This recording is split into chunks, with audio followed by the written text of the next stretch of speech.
It's time for Story with Oma Mary today, and I am going to read a book to you that my friend Mary Kay, who's a librarian, recommended. So if a librarian recommended it, it's got to be good. It is called The Keeping Quilt. Okay? When my great-grandma Anna came to America, she wore the same thick overcoat and big boots she had worn for farm work. But her family weren't dirt farmers anymore. In New York City, her father's work was hauling things on a wagon, and the rest of the family made artificial flowers all day. Everyone was in a hurry, and it was so crowded, not like back home in Russia. But all the same, it was their home, and most of their neighbors were just like them.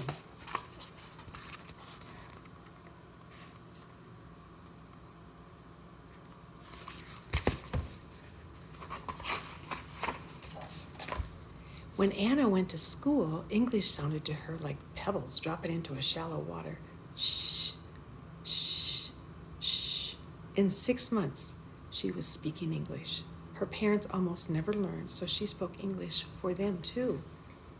The only thing she had left of back home Russia were her dress and her babushka. She liked to throw up into the air when she was dancing.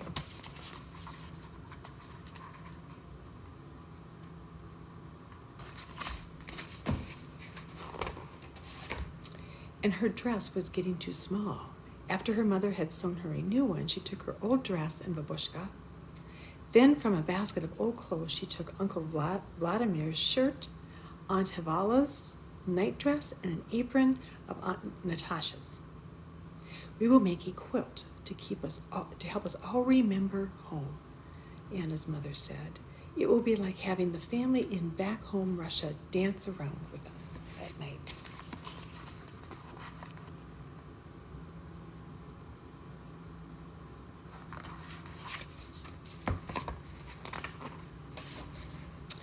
And so it was.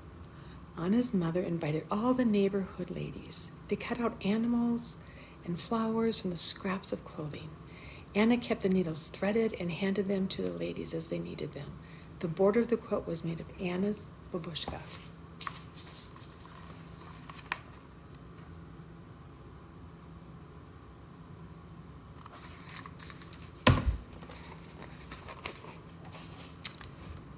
On Friday nights, Anna's mother would say the prayers that started the Sabbath.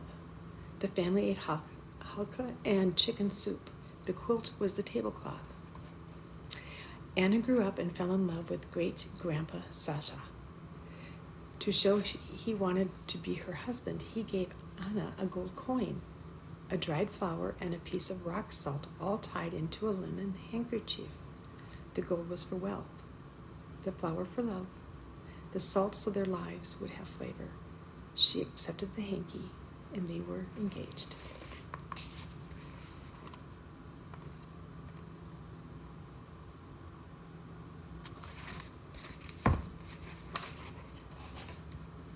Under the wedding chuppah, Anna and Sasha promised each other love and understanding.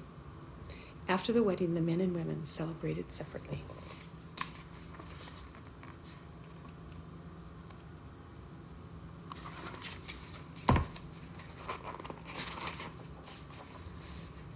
When my grandma Carl was born, Anna wrapped her daughter in the quilt to welcome her warmly into the world.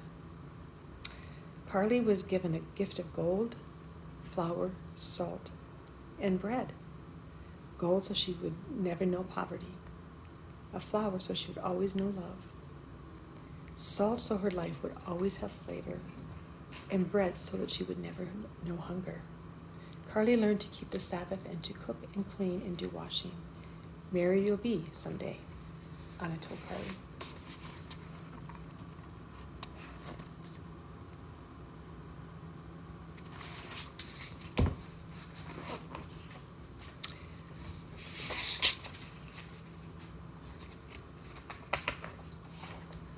And again, the quilt became a wedding chuppah.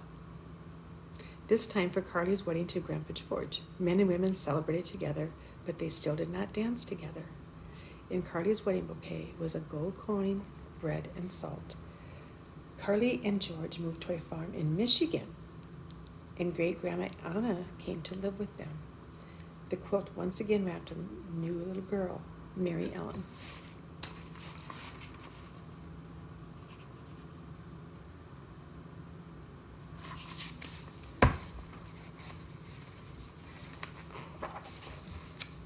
Mary Ellen called Anna Lady Grandma. She had grown very old and was sick a lot of the time. The quilt kept her legs warm. On Anna's 98th birthday, the cake was kuklik, a rich cake with raisins and candied fruit in it. Sounds good.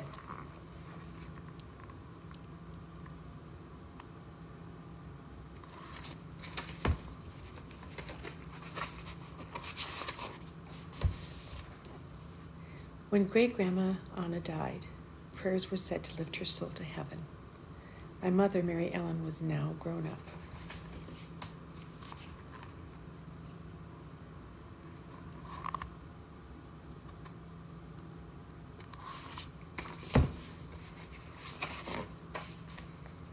When Mary Ellen left home, she took the quilt with her. When she became a bride, the quilt became her huppah. For the first time, friends who were not Jews came to the wedding. My mother wore a suit, but in her bouquet were gold, bread, and salt.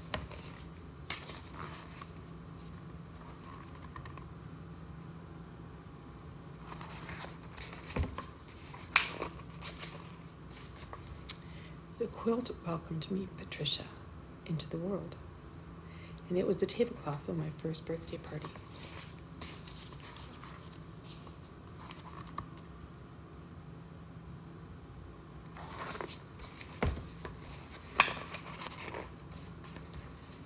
At night, I would trace my fingers around the edges of each animal on the quilt before I went to sleep.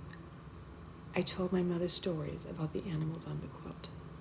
She told me whose sleeve had made the horse, whose apron had made the chicken, whose dress had made the flowers, and whose bushka went around the edge of the quilt. The quilt was a pretend cape when I was in the bull ring, or sometimes a tent in the steaming Amazon jungle.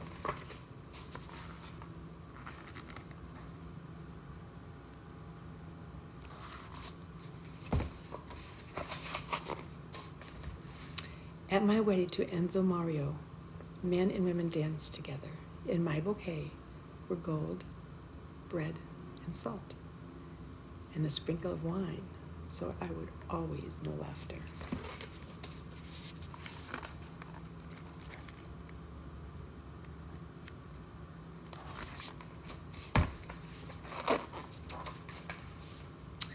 "20 years ago, I held Tracy Denise in the quilt for the first time.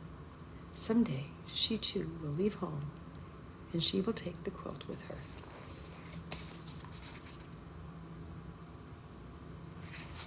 Thank you, Mary Kay, for sharing that book with us. I hope you guys all have a great day. Thank you.